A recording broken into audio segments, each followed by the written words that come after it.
Good morning. We are indeed grateful to be here in the presence of God. And God, we serve a wonderful God, and we were in the book of Revelation this morning. You know, the book of Revelation can be a book that is intimidated um, by a lot of people. And we're going to be taking our perspective and our conversation from that book this morning. And just want to have a conversation with you. The message is not to make you feel as if you're lesser of a person. This message is to help us to think in a plausible way. Um, think about life. Um, think about how and where we are as a people. And you have heard me say this word before, that throughout the study of anthropology, man has always sought to worship something or someone. You see, the word anthropology comes from the Greek word anthropos, which is man, and ology is the study of, and it's simply the study of man. And throughout history, where there are civilization, where there are people intertwining and communing, man has always sought to worship something or someone. It is innate that wherever man is born, he seems to be born with an innate ability to seek after or look to worship someone or something, even those who doesn't believe in a God. So if you journey with me, I want to see if we can have this conversation together. And as the more I read and the more I am on the social media and the more that people are discussing a lot of things, there are questions being asked. If people are curious about an external being. And so in Revelations chapter 4, the Bible depicts something. And as I said, Revelation is a book of symbols and signs and things that are figurative languages. And so in Revelation, it was written to the seven churches of Asia, that things that should shortly come to pass. In Revelation chapter 4 and verse 7, let me read from verse 4. And around the throne were 24 thrones, and on the throne I saw 24 elders sitting, clothed in white robes, and they had crowns of gold on their heads.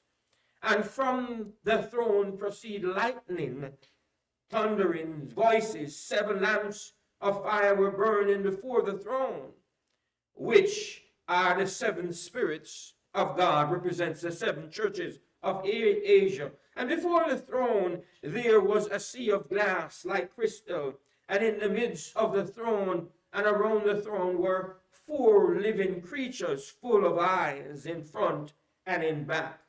And the first living creature was like a lion, the second living creature like a calf, the third living creature had a face like a man, and the fourth living creature was like a flying eagle.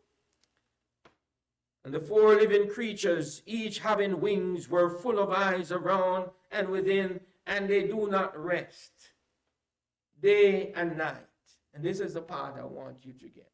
They do not rest day and night. These creatures depicting all kinds of creation from north, south, east, and west. They do not rest. They do not rest. These living creatures. They do not rest day or night, saying, Holy, holy, holy Lord Almighty, who was and is and his to come. And whenever the living creatures give glory and honor and thanks to him who sits on the throne, who lives forever and ever. The 24 elders fall down before him who sits on the throne and worship him who lives forever and ever, and cast their crowns before the throne, saying, "You are worthy, O Lord, to receive glory and honor and power, for you created all things." Why is he worthy? Why is he worth to worship? Because he created what? All things. And by your will they exist and were created. The God of heaven, the writer is saying, you are worth worshiping. Why? Because you created all things. You are worthy, O God, because it is you while we are in existence.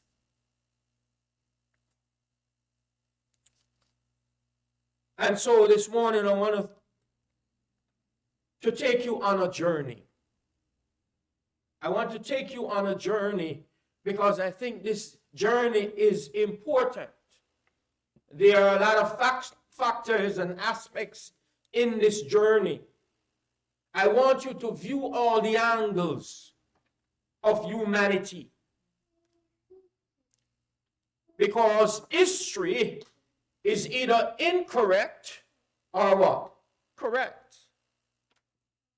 The things that are documented both whole in terms of scripture, and a man like Josephus who wrote about Jesus Christ, the Roman official Tacitus who wrote about Jesus, who wasn't a Christian, external evidence and archaeological evidence.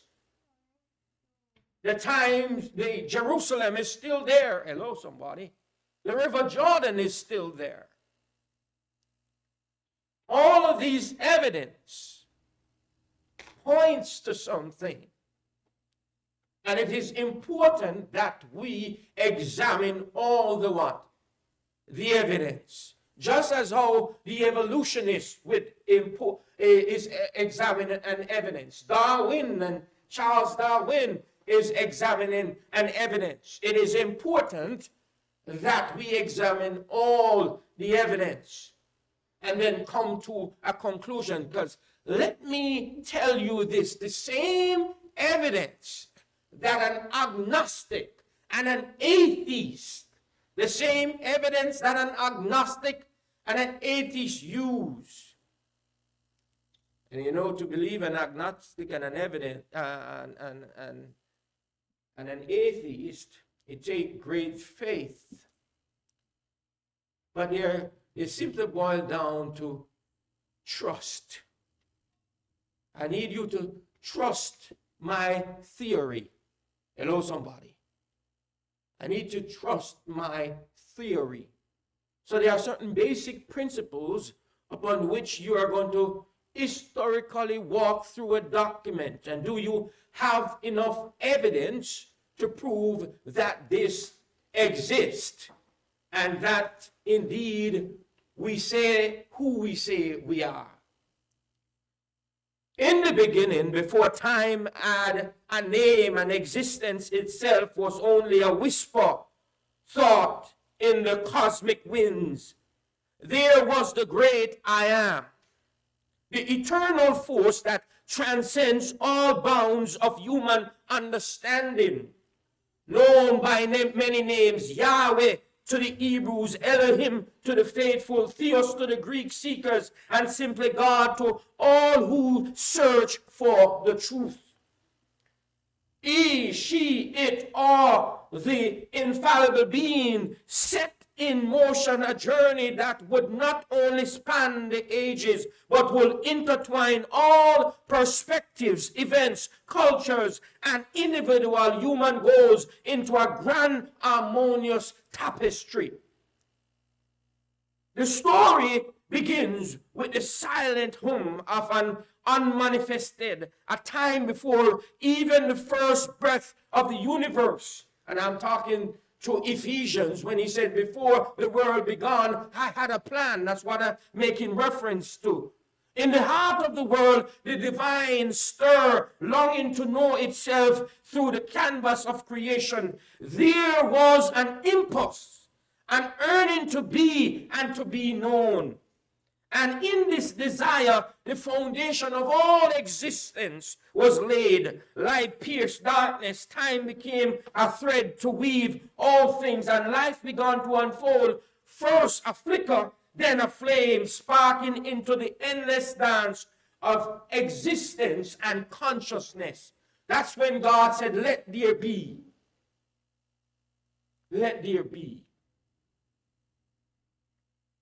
The human story, as we know it, began far later. But with the same yearning, every society, every civilization, every thinker across time has searched for that divine origin. Whether directly or indirectly, consciously or unconsciously, philosophers, poets, and prophets all ventured along their path with the same goal to understand that which is beyond their own lives, that which holds together the very fabric of the universe.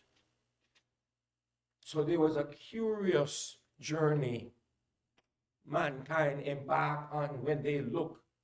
They said, no, we didn't just come here like this. Think about it. In ancient Israel, a small community of people began to listen to the whisperings of the divine, who revealed himself to them through burning bushes and quiet winds, in mighty displays of power and small subtle moments. To them God was Yahweh,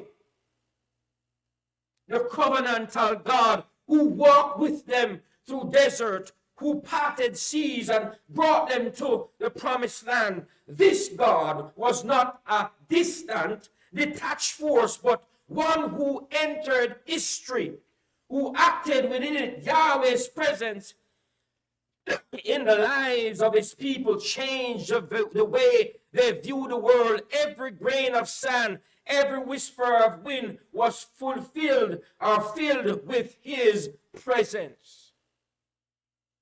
So God showed he engaged his people.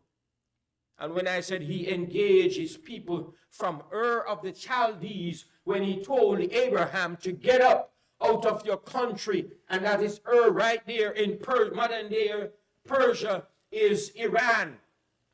When he said, get up from out of your country because it was full of idolatry, and I'm going to give you a land and your descendants that will flow with milk and honey. That's the first time he's now engaging. The plan is now in motion. And if you read Genesis chapter 12 and verse 1 through to 3, he said, this is a promise that I'm going to make to you, that through you and through your seed, all the nation, all people are going to be what?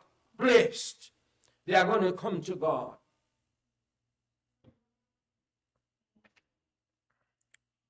But across the world, other people were living lives interwoven with divine longings too.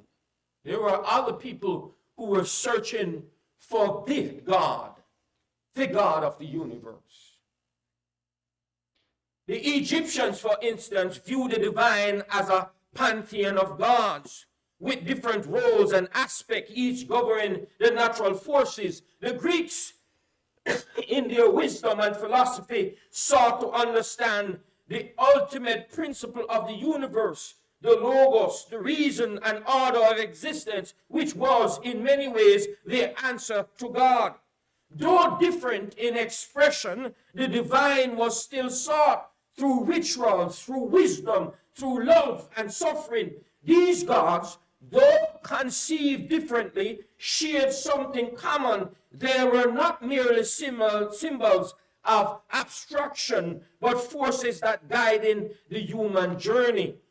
And that's why when I say throughout the history, man has always seek to worship someone or something. So even though God said, hey, Abraham, through you, all the nation of the earth, from creation, man know that God exists because he made them male and female. And through the dispersion, wherever they went, they were seeking God's favor. They were looking for God in the universe. Their stories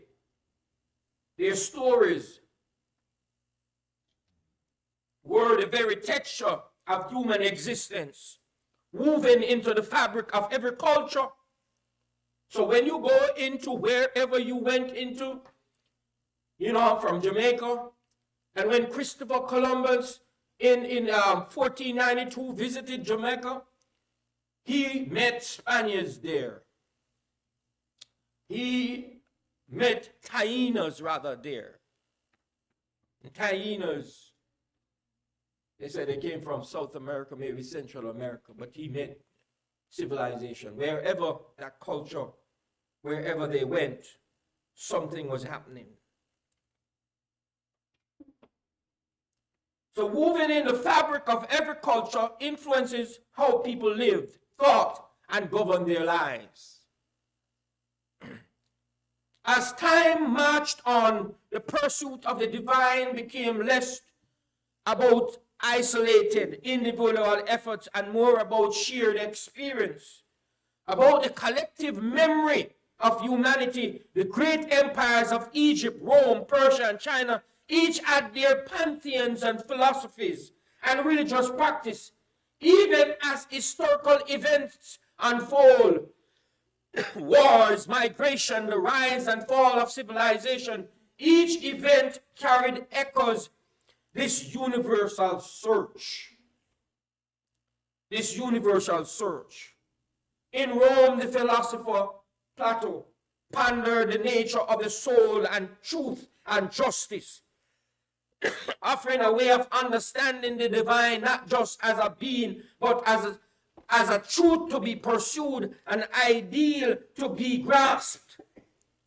And that's where the birth of Neapolitanism, which would later influence the Christian worldview, came about.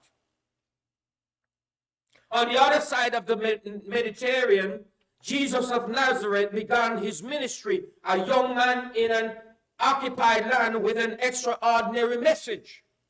He called people to love, to forgive, to seek the kingdom that was among them. His life was bridged between the prophetic tradition of Israel and the philosophical ideas of the Greek world. To his followers, he was the fulfillment of the promise of the Hebrew scripture. The incarnated Logos, Word, made flesh, the one who showed that God was not an abstraction, but a person, a living reality who could be touched and known. So here through the prophecy, this is the fulfillment. Jesus Christ is now on the scene. In this culture, there's a conflict. So from the moment on, the perspective of God and life began to shift. Philosophy, once an abstract pursuit of wisdom, was now intertwined with a living, breathing narrative, the journey of eternity. God's eternal presence took root in human's heart, driving the history of humanity forward, not as isolated events, but as pieces of a greater whole. And this is significant. This is very significant, church. Every civilization, from the Eastern pursuit of nirvana and the quest of the enlightenment in the Buddhism to the Western debates of existence and being in existence reflects a philosophical journey that is all at its core a historical journey. Each age, each thinker, each individual life is a chapter in a story of humanity's search for meaning, for God, for truth. I don't want this to go over your head, but I'm telling you, look at the facts. Look at the facts. I know there are a lot of people searching for a lot of things in this modern time. But look at the facts.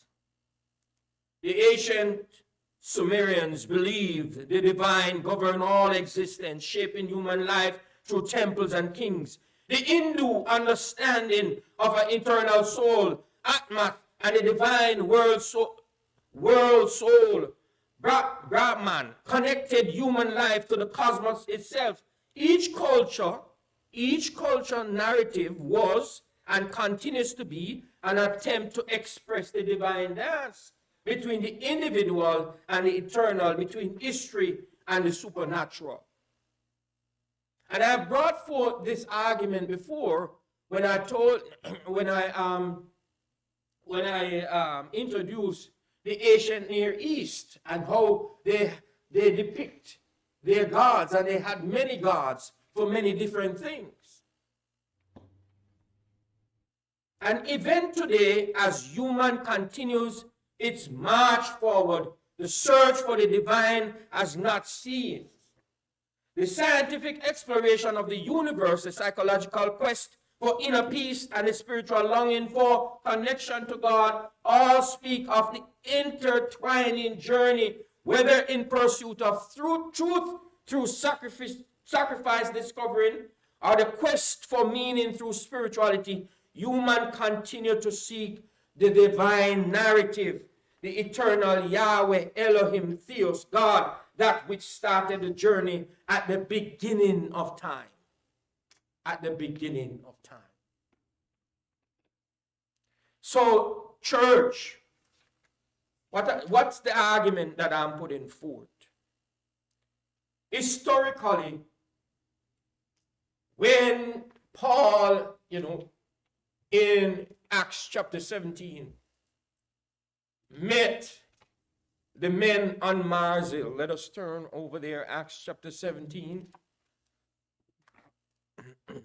The same thing that they were doing back then is the same thing they are doing now, church.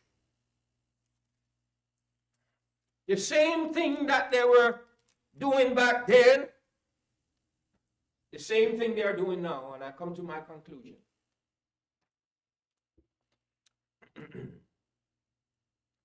It's the same thing. Let me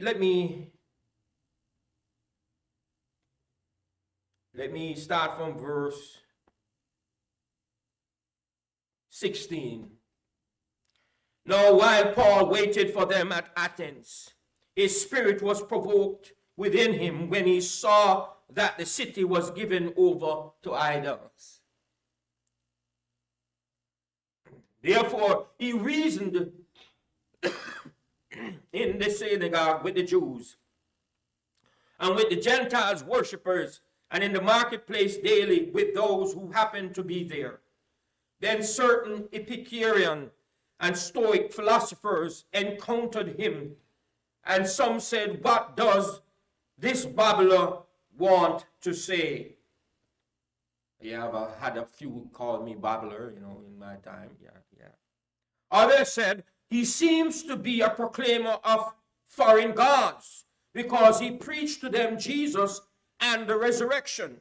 And they took him and brought him to the Areopagus, saying, "May we know what this new doctrine is of which you speak."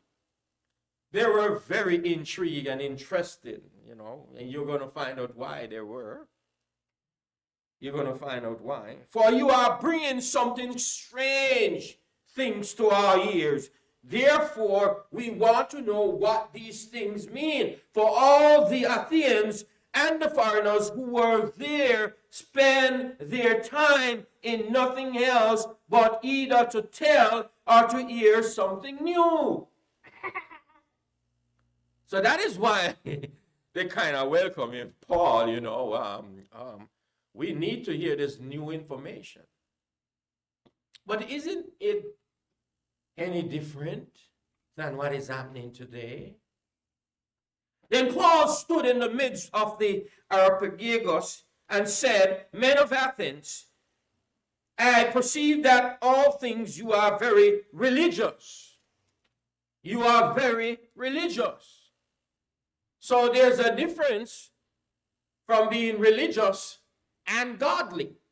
That's a good sermon that can preach. That's a good. You're very religious.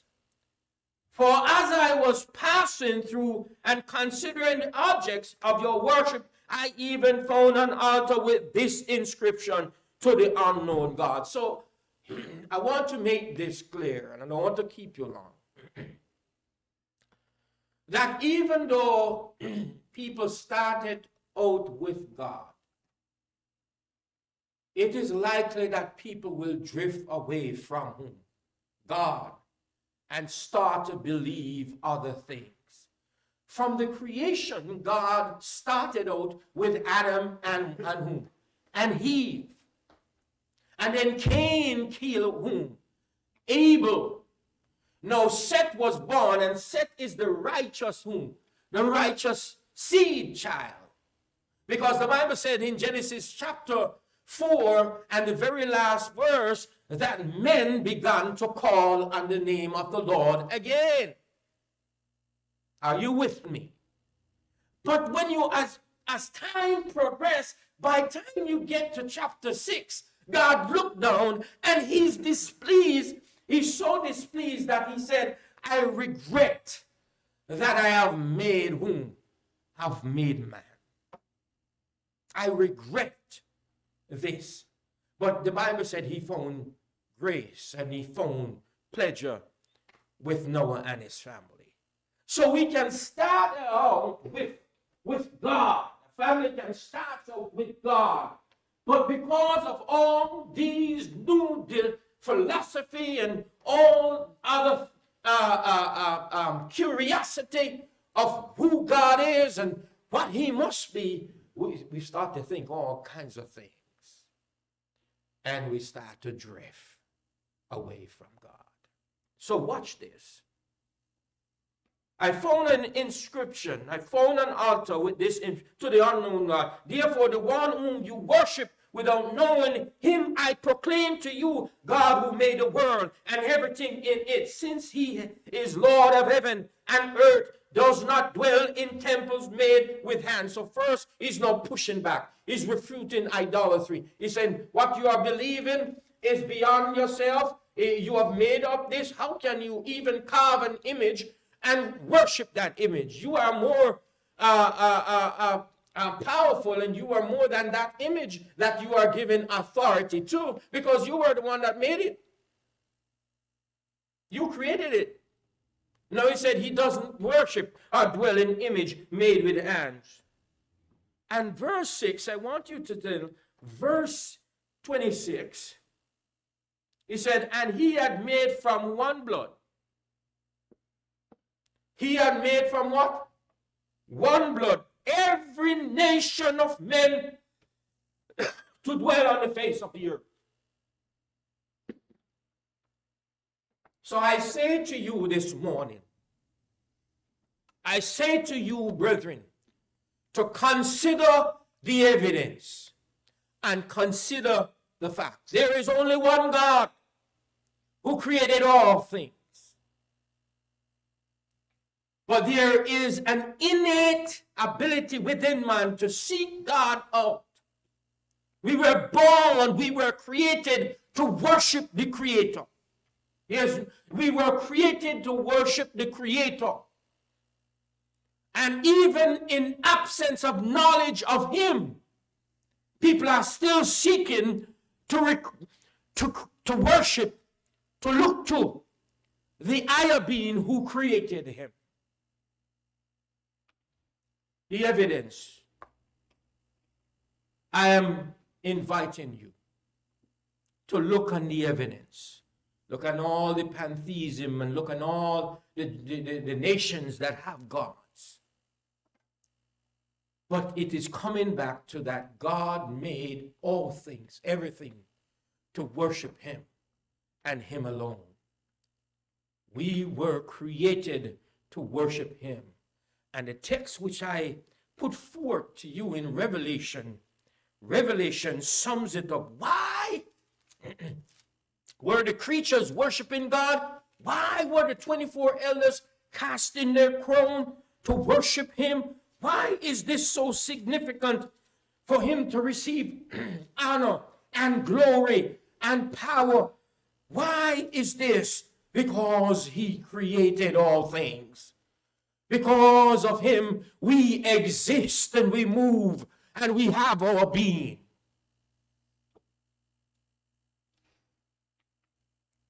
And so don't let anyone or anything deter you.